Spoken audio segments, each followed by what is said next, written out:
Hey guys, welcome to Automobiles Encyclopedia. Rishabh here. So basically, before starting, and I would like to say that I am sitting in a very comfortable chair in my room because I don't have any space to shoot right now. So just before beginning my video, I would like to just list out the shows which I'm going through right now, not going through, I'm making right now. So the first one is the top 6 reasons to buy a particular car, which I like, which is mostly related to our Indian market. Then comes the top 10 countdown, which is not going very good right now, and I'm very sad about that. Yes, I am.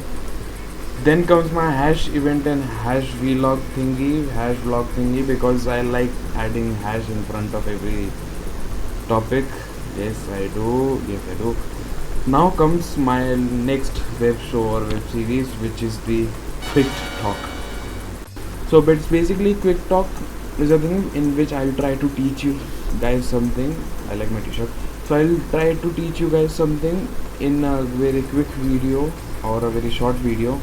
So let's begin with our first topic, which is torque vectoring. So you might have heard about the term torque vectoring from a lot of car companies like the Bentley, Acura, and something like that. So basically, torque vectoring can be explained by using an example of a wheelchair. So basically, do you know wheelchairs have 4 tires and it doesn't have a steering wheel, right? So if you guys have noticed, if we want to steer the wheelchair, we just need to hold one of its tire and just rotate the opposite one, or just push the opposite one in a forward direction or whatsoever, right? So that is basically torque vectoring. But just imagine doing that in a supercar in a high speed. That is stupidity, utter stupidity, right? So basically, the torque vectoring differentials are basically are used in the automotive industries from a long time now.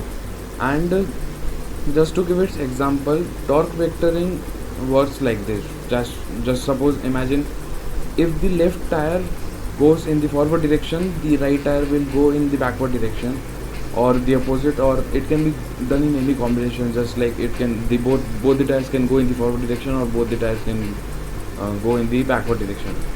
But again, as I've said before, it is possible in a wheelchair, not in a supercar, as supercars go in a way higher speed.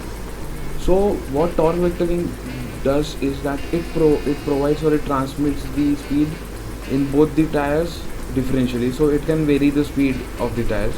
Basically, torque vectoring will allow the driver to steer the car without steering the steering wheel, right? So this is torque vectoring, and I hope you guys learned somewhat new today.